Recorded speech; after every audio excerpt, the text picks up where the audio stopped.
In this episode, we're going to focus on containment, which is the moment an incident response shifts from understanding what happened to actively stopping harm.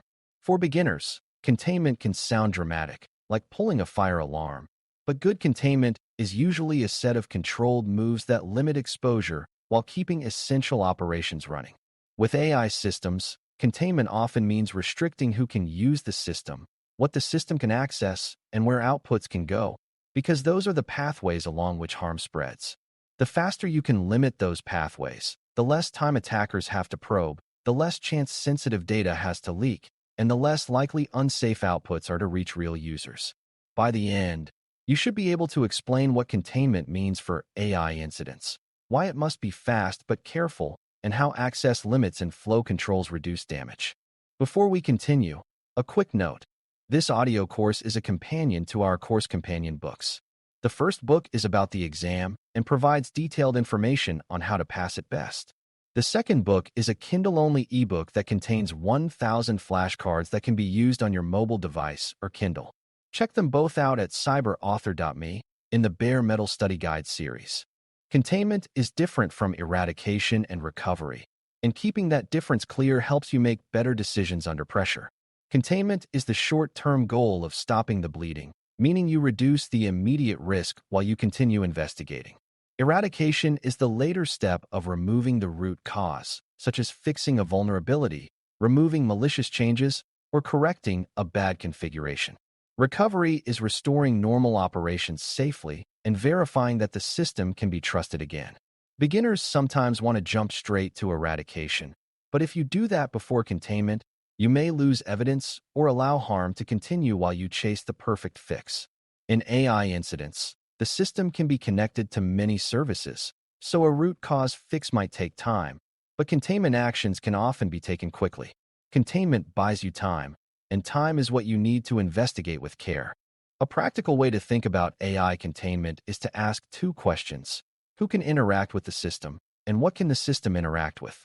Who can interact includes users, service accounts, automated processes, and external integrations that send requests. What the system can interact with includes data sources, tools, downstream systems, and channels where outputs are delivered. Many AI incidents involve misuse of these interactions, such as a user extracting sensitive data through prompts or an integration pulling private data into the model unexpectedly. Containment reduces the number of active interaction paths and reduces the privileges on the remaining paths. The goal is to shrink the incident surface area, meaning fewer ways for the incident to spread, while still keeping enough functionality to support investigation and critical operations. Limiting access is often the fastest and most effective containment lever because it can be applied quickly and reversed if needed. In practice, access limiting can include disabling or suspending a suspicious account, reducing privileges for an account that may be compromised, or narrowing access to a smaller group of known trusted users while investigation continues. It can also include limiting access based on network location, time of day, or application interface, depending on what patterns were observed. A beginner should understand that access limiting is not a punishment. It is a safety measure that reduces risk while facts are gathered. If there is a chance that an attacker is using a stolen credential, continuing to allow broad access is like leaving a door open while you debate whether someone broke in. Fast access limiting is often the difference between a contained event and a widespread incident. Another key containment lever is restricting what kinds of requests are allowed, because misuse often shows up in certain prompt patterns or certain types of content. If an incident involves attempts to extract sensitive data, containment might include blocking certain categories of requests or requiring additional verification for them. If the incident involves unsafe outputs, containment might include tightening policy enforcement so the system refuses more aggressively or routes more outputs to review. If the incident involves file uploads, containment might include temporarily disabling uploads or limiting uploads to safe formats. These moves are not the final fix, but they reduce the chance that the same risky behavior repeats while investigation is underway. For beginners, it helps to remember that the safest containment actions are those that are targeted to the observed risk story rather than broad shutdowns that create unnecessary disruption. Stopping risky flows is the other half of containment, and flows are the movement of data and actions through the AI pipeline. A flow can be a prompt entering the system, a data source being queried, an output being sent to a messaging channel, or a downstream system being updated based on model output. When an incident is active, you want to identify which flows could cause immediate harm and restrict or pause them. For example, if the AI system is connected to a sensitive database and you suspect data leakage, a fast containment step could be cutting off the model's ability to query that database until you understand the exposure. If the AI system writes results into customer-facing content and outputs may be unsafe, you might pause that publishing flow so risky content does not reach the public. Stopping a flow can feel extreme, but it can be done in a controlled way by isolating the risky connection while leaving other functions intact. A particularly common AI incident pattern involves sensitive data being introduced into the model context through integrations. That might happen when the system automatically retrieves records, emails, or documents to answer a user request, and the retrieval logic is too permissive. In this case, containment focuses on limiting what data can be retrieved, narrowing search scope, or temporarily disabling retrieval features. Another pattern involves model outputs being forwarded or stored in ways that expand exposure, such as sending outputs to external recipients or storing outputs in shared locations. Containment then focuses on limiting output destinations, limiting external sharing, and restricting access to stored outputs.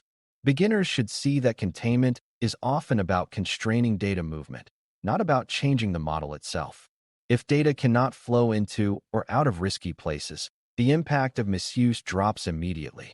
Containment must be fast, but it must also be careful because poorly chosen containment can create new problems.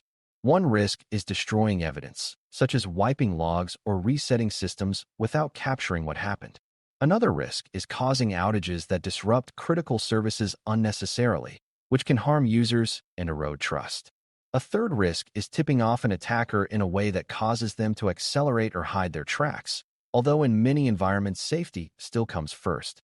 The best containment actions are those that are reversible, traceable, and designed to preserve evidence. This is why it matters to document what containment actions were taken and when, because later you need to know which actions change the environment. For beginners, the lesson is that containment is a controlled clamp, not a random scramble. A useful containment mindset is to favor layered restrictions that can be escalated if needed. You might start by limiting access for the suspicious account and increasing monitoring, then tighten request filters for risky patterns, then pause specific integrations that involve sensitive data. If the risk appears broader, you can then restrict access to the system more widely or temporarily disable the affected feature. Layered containment avoids jumping straight to a total shutdown unless the harm is severe and immediate. It also allows you to test whether containment is working by observing whether the suspicious behavior stops after each step. This stepwise approach is especially helpful in AI incidents because different components may be involved, and you want to isolate which component is contributing to harm. Beginners should understand that containment is not one action. It is a sequence of increasingly strong moves guided by evidence. During containment, coordination and communication matter because multiple teams may need to act quickly. Security responders may need engineers to disable an integration, identity teams to restrict access, and operations teams to monitor system health. Executives may need to approve a high-impact containment action, such as disabling a widely used AI service. Clear communication ensures the right people know what is being changed and why, and it reduces the chance of conflicting actions. It also prevents well-meaning helpers from making changes that undermine containment, like re-enabling a paused feature because they think it was an accidental outage. Even for beginners, it is important to recognize that containment is a team sport, and teams need shared facts and shared decisions. Good containment includes disciplined documentation so everyone stays aligned. As we close, remember that containment is about limiting immediate harm by shrinking the incident's pathways, especially pathways of access and data flow. In AI incidents, limiting access means narrowing who can use the system and what privileges they have, while stopping risky flows means pausing or restricting the data sources, integrations, and output channels that could spread harm. Fast containment buys time for investigation and reduces the window in which damage can grow. The best containment actions are targeted to the observed risk story, reversible when possible, and designed to preserve evidence rather than destroy it. Containment is not the final fix, but it is the protective shield that keeps the incident from expanding while you work toward eradication and safe recovery. When you understand containment as controlled restriction rather than panic shutdown, you can respond quickly without losing stability or credibility. Thanks for listening. For more audio courses, daily newsletters, and more, please visit baremetalcyber.com.